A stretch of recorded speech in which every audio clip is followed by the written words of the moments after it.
শুভেন্দু বাবু বলেছিল 1.5 কোটি রোহিঙ্গা আছে, পেয়েছে খুঁজে? সারা ভারতবর্ষে 40,000-এর একটু বেশি রোহিঙ্গা আছে ভাই। আর আমার এই বক্তব্য ভাই কেটে কুটে কেউ আর্ধেক আগে পিছনে কেটে ছাড়বে না, কিন্তু বলে দিলাম, ফেতনা লাগাবে না, ফেতনা লাগাবে না। আমি ফেতনা পছন্দ করি না।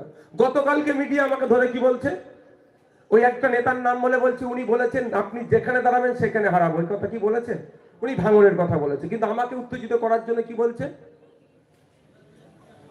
তা আমি একটা রিয়াকশন দেবো। তবে কাল এই ভিডিও অনেক হয়েছে, কোনো মিডিয়া আমাকে এক্সাক্ট কোশ্চেন করেনি, আমি এক্সাক্ট উত্তর দিইনি। আমাকে এক্সাক্ট কোশ্চেন করবো, আমি এক্সাক্ট উত্তর দেবো। তো আপনাদেরকে একটু বলে যাই, অনেক ভিডিও কি আছে না বলছে, কোথা দিয়ে উঠেছি কোথা দিয়ে নেমেছি। আমার একটাই উত্তর, ভিডিওটা পাবলিশ করুক, তারপরে নওশাদ সিদ্দিকী মুখ খুলবে। বুঝতে পারছেন কি বলছি? বুঝতে পারলেন না? আমি কোথা দিয়ে উঠেছি কোথা দিয়ে নেমেছি কি হয়েছে, তো ভিডিওটা পাবলিক করে দিক, তারপরে নওশাদ সিদ্দিকী কথা বলবে। ফালতু কথা বলার সময় আমার নাই ভাই।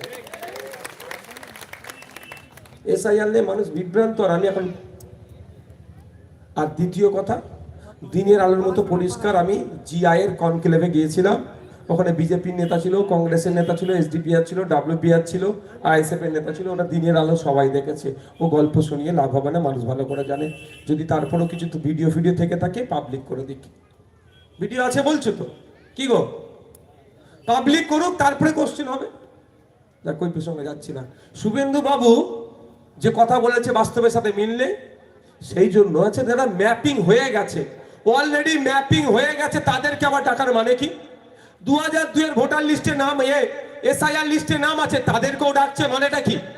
মানেটা নির্বাচন কমিশন বিজেপির কথা শুনে, নির্বাচন কমিশন বিজেপির কথা শুনে ইচ্ছাকৃতভাবে মানুষকে পেরেশান হয়রানি করার চেষ্টা করছে।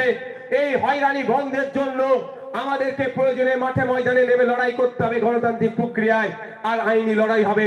এই হয়রানি বন্ধের জন্য আগামী 21শে জানুয়ারি কলকাতা শহীদ মিনারে আমরা ডাক দিয়েছি।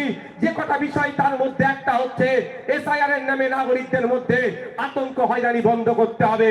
তাই কলকাতা শহীদ মিনারে আমরা সকাল 11টার মধ্যে পৌঁছে গিয়ে ওখান থেকে নির্বাচন কমিশনকে বার্তা দেব যে এই মাঠ শপথ নিচ্ছে আগামী দিনে যদি এই লজিক্যাল ডিসক্রিপেন্সির নামে যদি মানুষকে হয়রানি করা হয়, আমরা কিন্তু আগামী দিনে নির্বাচন কমিশন অফিস গণতান্ত্রিক প্রক্রিয়ায় ঘেরাও করব।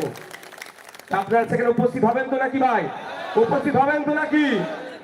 আপনাদের বলছি, যার 2002 এর ভোটার এসআইআর লিস্টে নাম আছে তারও ডাক পড়েছে, যার পিতা পুত্রের নাকি 15 বছরের ডিফারেন্স তারও ডাক পড়েছে। উনার বয়সটা কত বলুন তো? তাহলে উনার পিতার বয়সটা কত? একটু যারা বয়স্ক লোকের আছে দেখুন, একটা সময় গ্রামের দিকে বিভিন্ন জায়গাতে বাল্য বিবাহটা প্রচলন ছিল, অল্প বয়সে বিয়ের প্রচলনটা ছিল। সেই অল্প বয়সে বিয়ে হলে স্বাভাবিকভাবে সন্তানটারও আর পিতার সাথে বয়সে ডিফারেন্স হওয়াটা, কম হওয়াটা স্বাভাবিক। দ্বিতীয় হচ্ছে, ভারতবর্ষে এ ধরনের কি কোনো গবেষণাতে পাওয়া গিয়েছে